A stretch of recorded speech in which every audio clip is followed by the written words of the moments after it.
Hello everyone, welcome to Simulation. I'm Alan Sakyan, and we have the pleasure of sitting down with my good friend Liza Lichtinger.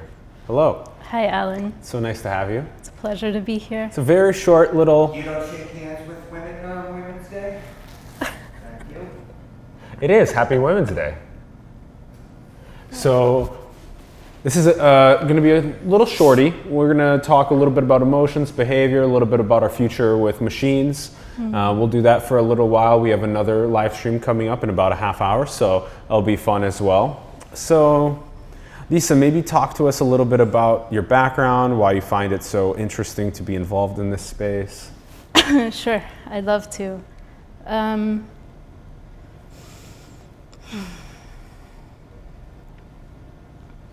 From what I understand, I think everyone has a core drive and motivators that allow them to take certain behaviors and actions, and then your mentality comes after that, following that most of the time. And so there's some primary drivers, and if human beings can get in touch with that, then they have the ability to express that in various different ways with more clarity in their life. So this is something that I've always thought about in how it relates to our social interactions, how it relates to our interactions in nature, how it relates to our interactions in artificial simulation as well. And so I think it all has to do with communication, how we're able to understand how our cells are communicating with each other, how that impacts us, and how we're able to bring that to another level with our communication with other people. So yes, I say the word communication a lot because I think often we forget about this. And so this is what brought me to understand this through the vessels of what I studied, which would be psychology, human-computer interaction, and human capital development. Yeah, the core drive that's within every single person, and how the communication and the behavior within our own introspective ability we can then analyze and better figure out how to guide ourselves to what we are driven towards, maybe do it in a more, in many cases, a more moral way, a more ethical way, less judgmental way. And so then these are things that you've been uncovering and are now starting to figure out how to apply them to our relationship with machines. Correct. I'm not the first one. There's many people that for several years, before I was even born, in fact, contemplated what is going to be the paradigm and worldview that is adopted worldwide when we start interacting with robots, with intelligent artificial agents, which right now looks like something like Lark, that was one of the first apps that tried to get you something like food or something, transportation, interaction, applications, a lot of interest in things like Siri, Alexa, and what's come out of that has been human beings' association to some emotion derived from and delivered from these systems, right? So the human being essentially is developing these systems for different purposes. And I think it's quite curious that we've developed these systems to kind of model us through another vessel that is not human. So we can make that connection. There's so many different ways I can go here, though the interesting thing that I want to focus on is that this morning I had a meeting with X2 AI, and they're figuring out what personality to build, and if they should have one psychological AI coach, or if they should have many for different purposes. And also Hanson Robotics has Sophia, right, the humanoid robot. What should that be purposed for, and what are all of these other robotics, machines, and other essentially systems and independent like agents for humans to communicate to get what they want and fulfill what it is that is driving and motivating them. So this is kind of where it's at. So Yeah, you're explaining it really well. I think so. So there's the human-driven desire to have some sort of behavior fulfilled through a robot or through an artificial intelligence, and then the way that we interact with that, with the design of it, is kind of what you're up to. So what are maybe some of the, you just had this conversation today, is what is sort of the consensus right now? Should there be multiple psychologists working with the robot and the being, and like how are they trying to help make that human interaction work out with the robot? Right, so back to what you said about ethics and morals and values, it's highly dependent and based on the demographic and psychographic of the target audience that it's being produced for. So if you're trying to create something, it's good to know the audience and what you're optimizing for, right? If it's meant to be partnered with, let's say, something like Uber Health or Kaiser, then it's going to go through some kind of approval, FDA, and then there's going to be certain limitations that are necessary to protect the client and, and the patient. So once you understand the limitations and constraints, or if there are no limitations and constraints, that's when you go more into research and development, which can be really fun, but also quite concerning because what we're doing is having humans just test all this out without knowing exactly the long-term response or redesign that these interactions we're having are going to have on the human. Now, some people say, that's fine, we're going to change anyways, let's just do it like this, and other people say, this is a horrible, terrible thing, and people will not like Silicon Valley in the future because of these things that came out of it when we were just experimenting and pushing these forward to the world economy. So ethically, I'm glad you brought that up. The ethical design is extremely important for me when I consider all of this. So then let's maybe unpack two things. First thing is tailoring the interaction towards different demographics of people. And then two is figuring out how to best program ethics into the interaction. What are your thoughts about that? Yeah, that's tough. It's a whole thing to unpack. It takes us hours to talk about. Yeah, it's fascinating, most certainly when the human species hasn't really come to an agreement or figured that out as well. Yeah. And so due to that, one conversation I had this week saying that's why you need to create all of these different, products and tools in this area for different demographics that are specifically tailored for them, right? So that match their worldview. Yeah. So we have a couple things that are fairly decently set in civilization. Thou shalt not kill seems to be a fairly common thread across a large percentage of our world. Generally. And so that can be a fairly, hopefully, easy one for our interaction with robots. And then we have to figure out all the other ones about, cheating, about stealing, about her injuring, about all of that. When is it okay to do so? But for the organizations that are actually building this into the world today, they're how concerned are they about this interaction with humans, and what are the conversations that are going on with all of these different psychologists and behavioral scientists about figuring out how to, you said, tailoring it to certain demographics is important. What are the other sort of pieces that are going into the puzzle? You can have something that's extremely accurate, though not relevant. For instance, a lot of the data that corporations like to use for their next quarter to maximize, like on the return and financially, can be quite accurate. Now, all this information is necessary for the systems that are set up for corporations to run as it is now, right? And so you have this entire new workforce that's coming in that is expecting different things and demanding different things, not to say millennial, but people that are more health conscious, adopting different models of open communication and transparency.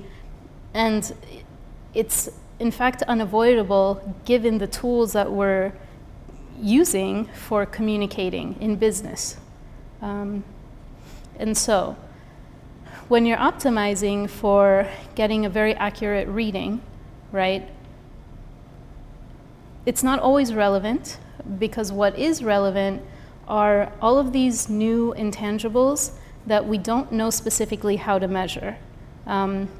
It's very difficult to optimize for human emotion or human, empathy or a certain state.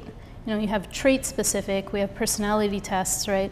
But state specific, what is making that state? How can you sustain it?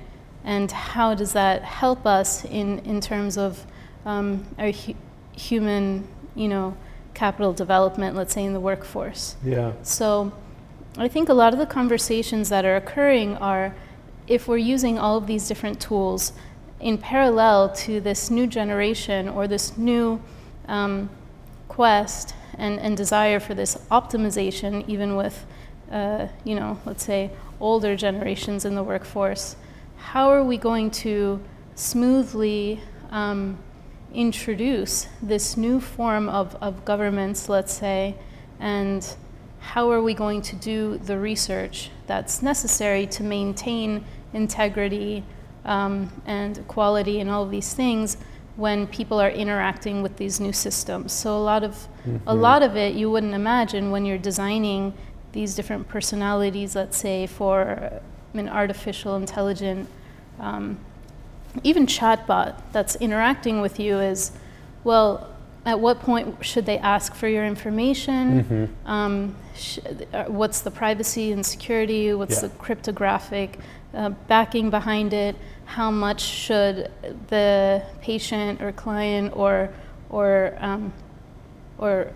know is happening behind the scenes? How much of a responsibility and accountability does the service provider have, or does that go somewhere else? So all of these things are still super important.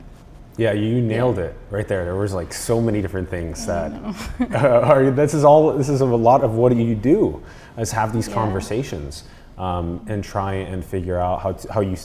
It's such a good question. Is we don't even know how to maximize empathic connection in a human-to-human conversation, let alone human to artificial being conversation. So exactly. So the more that we have conversations about how to figure that out, the more we can maybe translate that to the human robot connection, as well as, like you said, figuring out when even something as simple as a chatbot would ask the person that's using the chatbot for more private information, and what is how transparent should the organization be about the security of that, about how it's actually working, how much is it actually learning about you, how much is the information just passed along to the company or the there's so many variables. There's different purposes also for all of this, and many people are getting on the bandwagon, but it's not really necessary for every kind of person and group across the planet, though I do see it will be mass adopted and implemented into a lot of government and corporate systems. So. Now, maybe we should chat about this then, is that, do you think that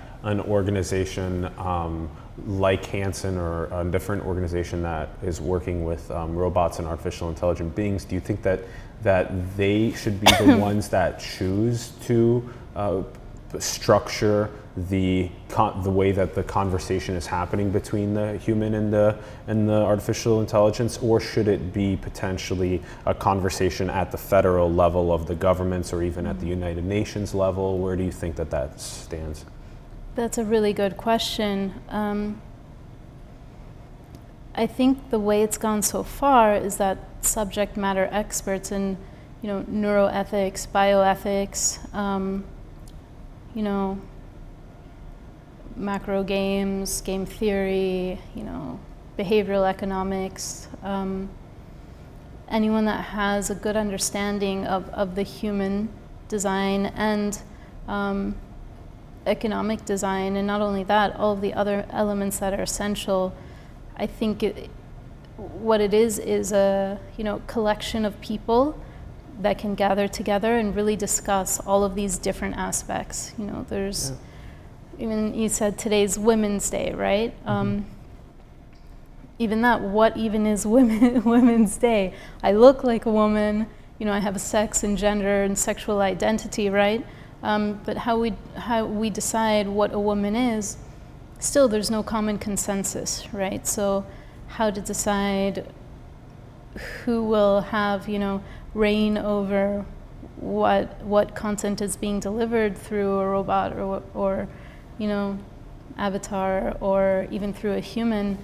It has a lot to do with educating people. So I think that's really important to get people that are well-intentioned and get them together and help answer these hard questions. Yeah, exactly. And that's a lot of what we do with simulation, is we bring really intelligent people into these conversations, and we try and increase the amount of people across the world that are having these tough conversations, and hopefully we can figure out if it's going to happen at the company level, the government level, the UN level. At what level are we going to be having the tough discussions, and who's going to be making the decisions, and hopefully benevolent decisions, benevolent people.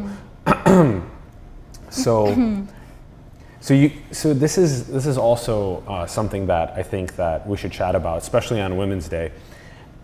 So many women are getting the PhDs in psychology nowadays. I think it's over 75% of PhDs are awarded to women now, which is great. I think that's it's very aligned with what women care about as people. And that's generally speaking, men are very much more like logical ideas. Women are like people and nourishment and nurturing. So I feel like we need more women to be a part of the discussion about the human to robot conversation and interface. What was that design going to look like? Yeah. You've been my friend for some time, and I have to say that I disagree. Tell me, yeah. Less that I disagree, I see something else that would be beneficial, in parallel. So I think often the typical stereotype of a man is told, you're a man, you do this, you think this, right? Yeah.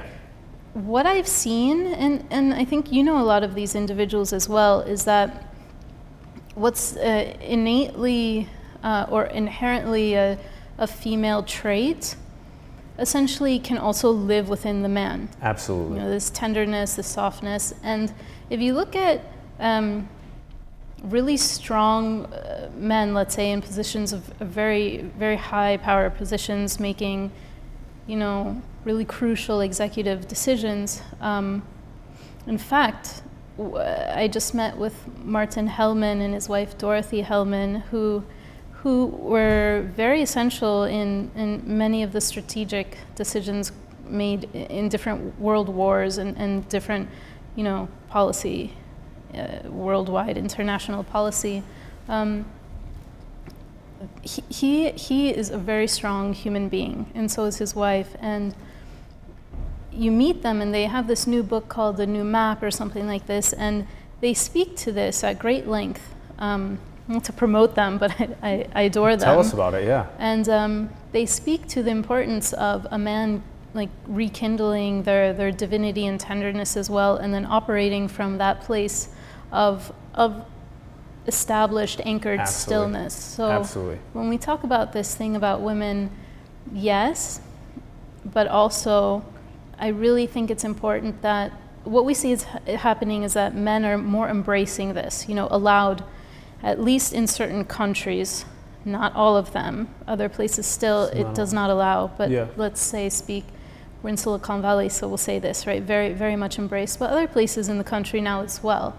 Though I think women also would benefit from being in tune with this divine sense. Just because you're a woman doesn't necessarily mean that you've allowed all of these other seeds to flourish, right? So I think Absolutely. it's constant work to do something like this, and to be very honest and open with yourself. And then so this is part of the state that's necessary for you to be coherent and have synergy with yourself. And then if you're able to attune the human, not to talk too much energetics, right? But it's literally part of the decision-making process. And so if you're able to cultivate the state of mastery within yourself, you're able to clearly see things differently. And that, at like the thought leader level, you have less hesitation. You're able to, clear the distractions from your mind. I think you know this. You've done Vipassana meditation, and this is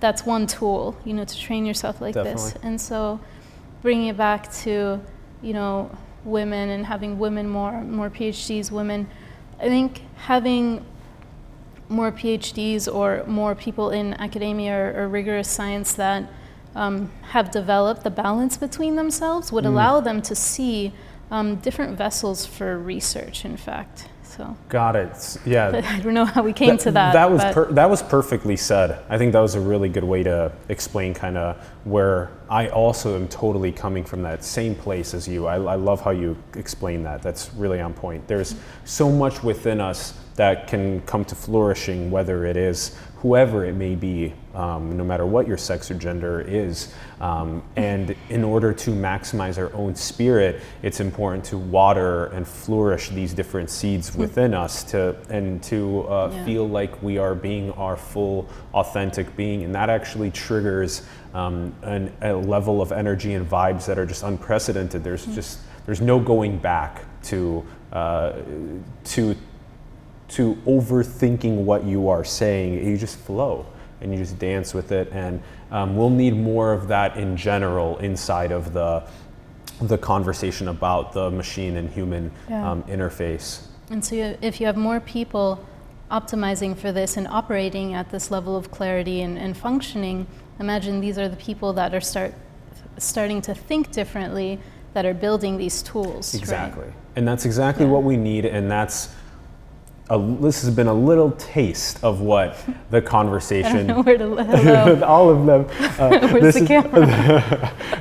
This has been just a little tiny taste into the conversation of emotions and behavior and how to maximize the connection between different demographics, different scenarios, different levels of security, different levels of transparency between the human and the machine, and what we're gonna build into the future. I wanna say, huge shout out to Lisa. Thank you so much for joining us. It's been such a pleasure. Thank you.